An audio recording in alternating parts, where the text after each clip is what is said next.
If you got incentive stock options, you probably know they come with some serious tax advantages. But here's something people don't realize. There's a cap on how many ISOs can vest in any given year. It's called the $100,000 rule. And if you're a high earner, or if you negotiate a big grant, it can mean a chunk of your options quietly convert to non-qualified stock options. And that changes your tax picture dramatically. It's important to understand this nuance, whether you're looking to exercise options or negotiating with that new company, as this moves the needle. Do not wait till after the fact.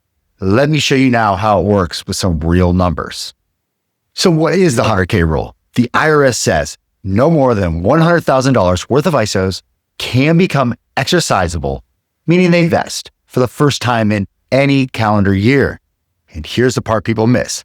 That value is based on the fair market value of the stock at the time your options were granted. Does not depend on future 401(k) increases, fair market value at exercise, or spread at liquidity. So the formula, well, it's pretty simple, yet it's easily confused. It is shares vested in a year times the fair market value at your grant date. If that number exceeds the $100,000, the excess automatically converts to non-qualified stock options. You don't get a say in it. It just happens. Let me show you exactly how this plays out. We'll walk through two scenarios I see all the time. Okay, let's set the stage here. So this graph represents the fair market value of your company, and we show from the year 22 through 26 here, and this orange line depicts that fair market value, which is a representation of the 409(k) price done on your company every time there's something like a round of funding. So in 23, it's $2 per share. In 24, it rises to $5. In 25, it's $15. And then in 26, it's $25 as you start prepping for that IPO. So we're going to run through two scenarios here. First is that early executive who starts in 2023 early and gets a sizable grant, a large quantity, but the fair market value, i.e. the strike price, is $2. And then you get two more refreshers. So what this is going to show is a compounding effect of stacking grants on top of each other and how that impacts the $100,000 ISO rule. And then in scenario two, you're that later stage hire. You start right before the IPO. The fair market value has grown to $25 per share. So it's going to show the impact that you don't necessarily need a large quantity grant. The fair market value is high. You're going to hit that $100,000 limit pretty quickly. So with that, let's jump into the actual calculator.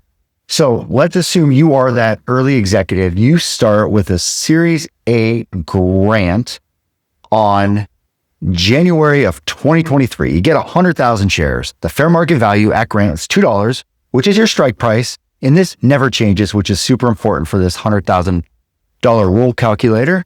It's a 4-year vest, which means you have to work with the company 4 years in order to be able to retain the complete grant. And it's got a 1-year cliff, which means you do not vest anything for your first 12 months. But at month 12, at the completion of month 12, you'll get 25% of your grant vestable. The total value of this grant is $200,000, which is 100,000 shares times $2. So we'll jump down into the next table, which is the fair market value becoming exercisable by calendar year, which will impact this $100,000 ISO rule. So here's your Series A grant. 2024, you hit your 1-year cliff, which means 25,000 shares become vestable times $2. That's $50,000 of value. This happens over the next 3 years for a 4-year total of $200,000. You come down here, the green is anything that retains ISO tax treatment, and the red is anything that's reclassified. So $50,000 is less than $100,000, so you're good here. In fact, you're good through the entire grant, and your complete grant retains its ISO tax treatment. So now the company continues to do well, and it takes a Series B round, and you get a refresher being that early exec. Coming here on March of 24, you get 40,000 additional shares at $5 fair market value. 4-year vest, 1-year cliff, $200,000 value because it's 40,000 times 5. So you come back down here, exercisable by calendar year. 24, nothing changes, but in 2025, you get that 50,000 for your Series A grant, but 25% of your Series B now becomes exercisable, which is 10,000 shares times $5. You sum that up and $100,000 in total becomes exercisable in 2025. And again, in 26 and 27. What this means, in total, you get $100,000, which is right at the ISO cap. So there are absolutely no issues and everything remains in ISO. But this is where it gets interesting. You're prepping for that IPO and you get your third grant, which is your pre-IPO refresher. So pop that in here on January of 2025. You get $20,000 additional shares at $15 fair market value. For your vest, 1 year cliff, $300,000 value, which is 20,000 shares times 50. You come down here, exercisable by calendar year.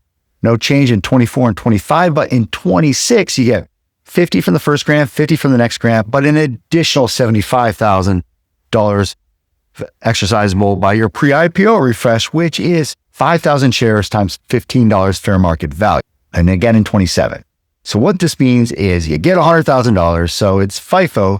Your first $50,000 from your first grant is ISO classified. Your next Series B $50,000 is ISO classified for a $100,000 total, but you hit your cap, and that $75,000 that became exercisable in 26 automatically gets reclassified as non-qualified stock option, which means you lose your ISO tax treatment. And this can become a big deal. And you can see overall 43% of your grant moving forward will automatically get reclassified as NSOs. So that is a risk of being an executive stacking up grants. Now let's talk about that late stage hire. So let's clean this out and show the other side of the story of the impact of a high fair market value. So you are that late stage hire. You get hired on January 1st of 2026. You get 20,000 shares, but the fair market value has risen to $25 as you prep for the IPO. 4 year vest, 1 year cliff. The value of the grant is 20,000 shares times $25 is $500,000. So we look at exercisable by calendar year. You hit your 1 year cliff in 27, which means 5,000 shares become exercisable times a $25 of fair market value per share of $125,000. And this continues on for 4 years for that total of $500,000. So you come down here, your first $100,000 will retain your ISO tax treatment. However, you exceeded the $100,000 cap and $25,000 will get reclassified as a non-qualified stock option, and you're going to lose that ISO tax treatment. So what this is saying is 20% of your grant from day one before your cliff gets reclassified as non-qualified stock options. This catches late stage hire people off guard all the time as you don't receive an email. It's not in your offer letter, but 20% of your grant is automatically reclassified before you even start. Okay, so why does this actually matter? ISOs give you the ability to defer and potentially reduce your tax bill. When you exercise an ISO, you own the shares, but you don't owe any ordinary income tax at exercise. You might owe AMT, but that's a different calculation. For NSOs, you owe ordinary income tax on the spread. The difference between your exercise price and the current fair market value the moment you exercise.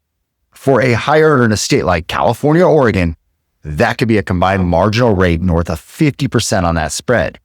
Okay, here's how I frame this for my clients. If you negotiate your comp package expecting ISO treatment, which is expecting that tax advantage, and a portion of those options quietly flipped NSOs, you effectively took a reduction in your net compensation. The gross number on paper looks exactly the same, but what you actually keep after taxes is less. So what should you be thinking about? First, know your grants. Pull every active option grant, the grant date's fair market value, and your vesting schedule. Map out what's becoming exercisable each year and add it all up. That's exactly what this tool does. Second, if you're negotiating a new offer or a refresher, think about how it stacks up with your existing grants.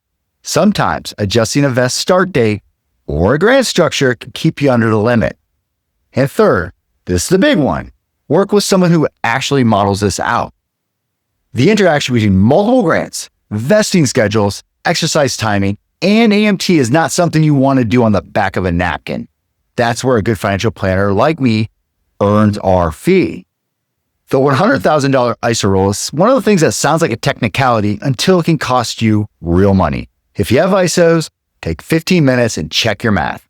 And if you want help running those numbers so you have more trail days and less financial stress, let's talk.